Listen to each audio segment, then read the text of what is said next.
Hello,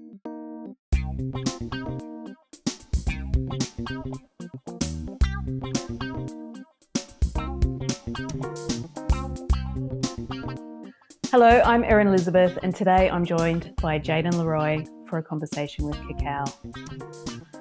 So happy to have you join me today, Jaden. Let's cheers to that. Chin Thank chin. you so much for having me. Oh, it's been a long time. My pleasure. My pleasure. So, Jaden, before we get into talking about all things spiritual and intuitive, we're going to start with connection. And we go way back, don't we? Yeah, we do. Yeah. What's your kind of earlier memories of our connection? I mean, I've got quite fun memories, although I don't know if you would feel the same way because I was a bit mischievous, as you do know. That's a word. Yeah. For those of you who are not aware, me and Erin Erin used to teach at my high school. And what year was that? Do you know what year? Wasn't year 12, was it? Well, you graduated in, do you want me to say the year? Yeah, go on. All right, 2015. Oh. That sounds like such miles away from Well, today. it is quite some time ago. Yeah. And significant changes happen in your life from That's that sort of middle adolescent years until now well into your adulthood. It's true. And I've got to say, it's been my absolute pleasure and joy to see you grow and evolve over the years. Because, yes, you were mischievous. I was. And a little bit naughty. I was, a little bit is an understatement. I was a bit naughty. Not in a malicious way. I could always see that behind the mischievousness and the naughtiness and the breaking of the rules and just really out there. Yeah. You were fun and there was no malice. No, never any malice. And I never felt unsafe with you, and that's really important for you to know that even as unhinged as you might have come across to some people, I always felt safe with you. Yeah. And it's been so amazing how the universe puts people in your path where as a younger person, you came into my view, I came into your view, and then you had these years of adulting before you swung back around and landed up in my shop here. Truly remarkable. As a customer, a client having readings, a student doing classes, and now a reader at the shop. Yeah. Like full circle. The pure joy and pride that I have that I've just been privy to witness all of that for you in this journey. And you are one of my closest friends, and that is just amazing. So synchronicities and people or the universe putting people into your life that are meant to be there. I'll double cheers to that. Absolutely. So let's get into talking about your spiritual connection and when did you become aware that you had a little bit of a psychic connection and well, I just want to say, off the top that I believe everyone is psychic, and it's all about tapping into that really.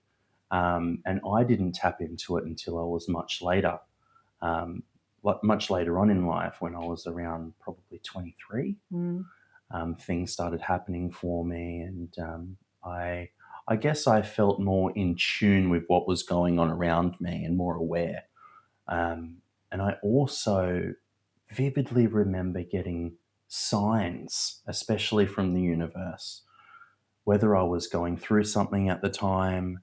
I'm pretty sure I've told you this story, but a small example was because I'm an actor and I'm in the arts, a lot of my jobs heavily rely on not only having a second job to maintain the goal, but to also maintain auditions when I get them as well.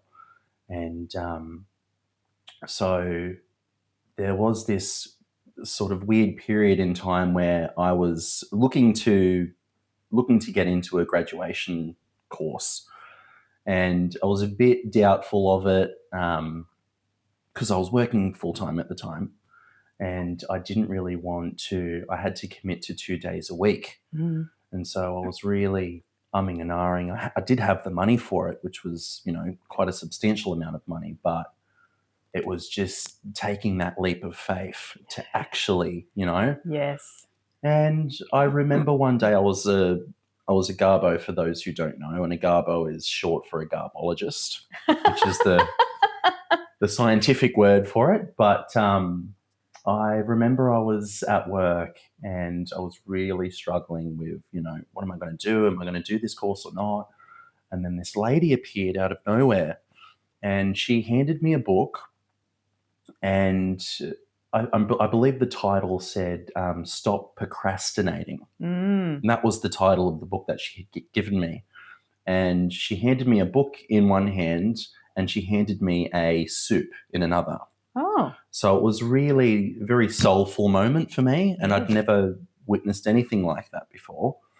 But it was just so coincidental that, because of what I was going through at the time, this lady had handed me a book and I was procrastinating around this time. So that was just a small example of the signs that I would get from the universe in order for them to, put me on the right track in life. Yeah. But But you got it. I got it. That's instantly. the thing. Like, how many times have we been presented with a message, Exactly, a synchronistic moment, and we've missed it? Crazy. Okay, Crazy. So you reflect on that. Yeah. You go, that was just one of the moments, and it might seem sort of somewhat small, but definitely not, because you noticed. Mm-hmm. And then, did you action something about that? I did. So I think it was a week or two after that, I had applied. Actually, I applied the following night. Actually, I applied for the course, and then I got a follow-up phone call the week prior, saying it was an interview. Actually, so they interviewed me just to see if I was okay for the application, and the week after that, I got it. They called me and they said, "Congratulations, you've got it." And then my journey began. Oh, you see? Yeah. You see, when you trust. Exactly. Really important. Big things happen. And there's a lot of fear to let go of, and it's working more with your faith than your fear. Yeah. And it's like, if nothing changes, nothing changes. Yeah. So we get these little nudges and pushes, and then our job is to notice it and do something with it. Yeah. And so from then, your faith develops even further, that when you get a message, they're more likely to trust it because of the experience that you've had. That's right. Yeah. So that was noticing signs and synchronicities. Yeah, big time for me. Now you were already dabbling, well, I don't want to use the word dabbling, working with tarot before you reconnected with me in the shop. So how did you connect with tarot? Well, it wasn't to the extent of what I now know today. Yeah. But I because my nan did tarot. Wow. She wasn't an avid reader, but I remember her cards vividly, because I'm pretty sure they're the same as Amando's. Yes. Which was crazy because, when Amando, and I told you this the other day, when Amando was reading for me, this was probably maybe a year or two ago. It was a while ago. But I specifically remember those cards that he used because I'd never seen them anywhere else. And my nan used to use those cards, and then from there on, I slowly started developing, curiosity, I guess. Yep. And then I bought my own, and but I didn't have the knowledge back then that I do today. So when we rekindled and reconnected, I started doing classes. I started doing psychic development classes as well. Yes. Tarot, to develop those skills that I now have today. So I thank you. Oh, you are welcome. Yeah. Absolutely welcome. As I said, my pure pleasure and joy to be a part of this journey. And it brings a point to light that the things that we are interested in naturally and organically, and we're drawn to, are the things that are meant for us and the things that help us on our evolution. Right. Yeah. We have to force things and work really hard at certain things. They're potentially not for us. Yeah. Sometimes there's a little hurdle you've got to get through and show yourself that you've got a little bit of determination. But moreover, it is about those things that spark a natural curiosity. Yeah, so if this wasn't for you, you simply wouldn't have been interested in what your nan was using for cards and what it all meant. I agree. But at a young age, there was some sort of thing like, What's that about? Yeah.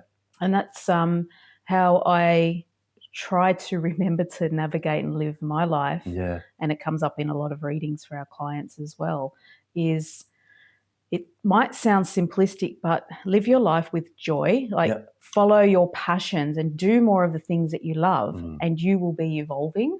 Mm-hmm. And how many people are unfortunately a little bit stuck in a job that they don't like, and they don't know how to get out of it. They know that they're unhappy, but they're kind of tied to this material world of having to pay bills. Very sad, but And it's true. like, well, how do I do that when I have to function in the way that this society is set up? Yeah. And that's a good point, actually. Part of the answer to that, I think, is just start. Just start doing more of the things that interest you and naturally draw you in. Yep. And then you just see where that takes you. It's that one moment of bravery and that 1 second to go, I'm doing it. And certainly if I hadn't have had some sort of push or inkling to do that, I think I might still be teaching in a high school, which supported me beautifully for all of those years. Yeah. But it just simply wasn't for me. Wasn't truly what you wanted to do. No, I sort of I outgrew that. It outgrew me. Whatever it wasn't quite the right fit. Yeah. I believe that you were destined to be a teacher, but not to be a teacher of, the school. To be a teacher, spiritual teacher of some sort. And it had a use by date. So I guess it gave me my teaching skills and connection. And I obviously got to meet some beautiful people. If I didn't do those years of teaching, I wouldn't have met some of the amazing and beautiful people that were destined to come into my life either for a short period of time or a long period of time. Yeah, that's right. And they've been as significant for me as I know I have been for them. Absolutely. Mm-hmm. Yep, Cheers to that. Absolutely. Cheers to that. So I can see that in the shop you've been gaining some confidence from people where now people are recommending to go and see Jayden. Yeah. And so you have an upcoming reading in about half an hour. I do. And this customer, this client, got a recommendation to come and see you from her daughter, who must have come to see you recently. I love stuff like that. And so asked for you specifically. Yeah. So some people just like a psychic reading, and they trust that the stars are aligned, and they'll just get who they're meant to get. Yeah. And other people go on recommendations. And look, as a reader, it means the world hearing that. It does. Really does. It really does. It means that you've hit the mark with somebody. It's resonated with them, and they want to share that with others about how that made them feel. Exactly. I'd love you to feel like that as well. Yeah, that's right. And it's really important, like, especially as a reader, you've got a lot of responsibility because a lot of people come to you for guidance and clarity, and, they might have going through a rough patch or hitting a bump in the road, but, so that's why I'm there to help. Yeah, absolutely. Yeah. So thank you for that. Oh, you are welcome. So, Jayden, I can see that you've got a box here. Yes. What's all that about? So I would like to give homage to you actually gave me this box the other day, and you told me that it was your Uncle Pete's. So shout out to Uncle Pete. Thank you for an amazing box. It's really, I believe it's a box. This box was used for chocolates. Yes. What a beautiful box for chocolates. It's really beautiful, actually. Yeah. I've never seen anything like that for sweets. But, He-Man. Oh. Yeah. Oh. I think we need to Okay. talk about that. But thank you. Pause and talk about the Hanged Man. Absolutely. So I was going to shuffle them, but as I've opened them, I've seen that it's already presenting itself. So the Hangman suggests it's quite a progressive card because the Hangman suggests a different direction to the one that you're already on. Now, I'll see if it can sit up nicely like this so you can get a better look at it.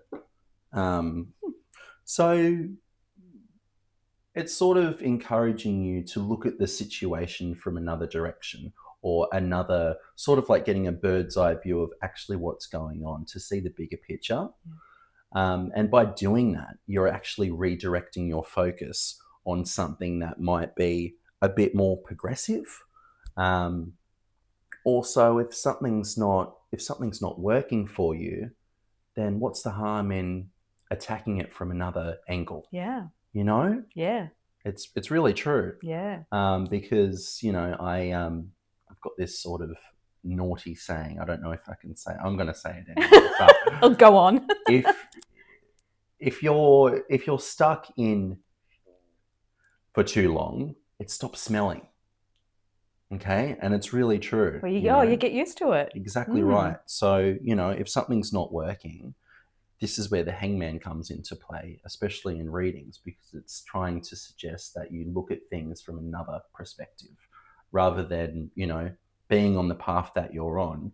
Redirect your focus and go elsewhere for a better outcome. Yeah. It's like what's not working for you is working for you. Exactly. So pause and take a moment to have a look at what that could possibly be. Yeah, exactly. So pause. Surrender to what. A good word. It's a very big card of surrender. Absolutely. And just do nothing at this time. It's not a time for big action, and because there's a fresh perspective that you have an opportunity to see things from. Yeah. And I love that it's come up at this time in the Lionsgate. Now we did a Lionsgate portal reading for each other the other day.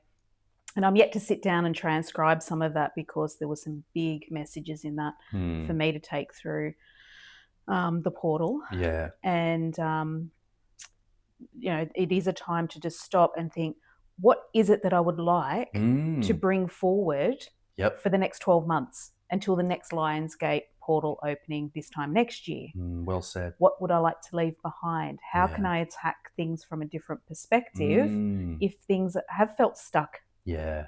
If I have been in the shit. Yeah. Well, I mean, if it's not working, then you've got to look at it from another angle. Yeah. In order for you to progress and get the outcome that you want, you've got to try new things. You can't get stuck in or comfortable in the norm. Yes. So to say. So yeah. It's a progressive card. Yeah. I like the card. Yeah, I love the card. Some people that I do read for, they are a little intimidated at the fact that he is hanged. Yes, but it's nothing to be. But look how relaxed he is. He is. He's even got one leg crossed.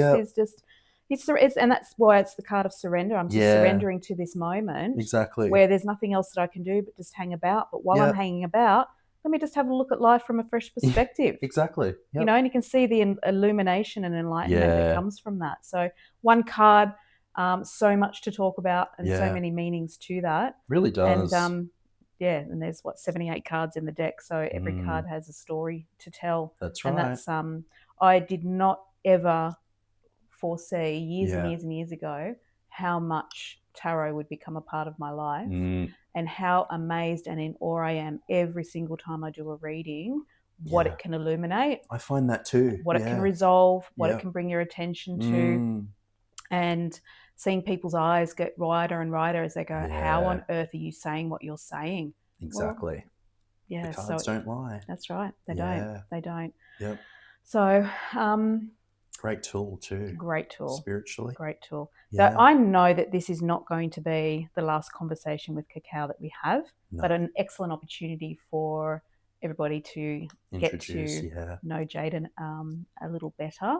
And being a reader at our shop, it's important that everyone has an opportunity to see what everyone's about. Yeah, exactly. And it's just been an absolute joy and pleasure to have you work here with us and have this conversation. Yeah.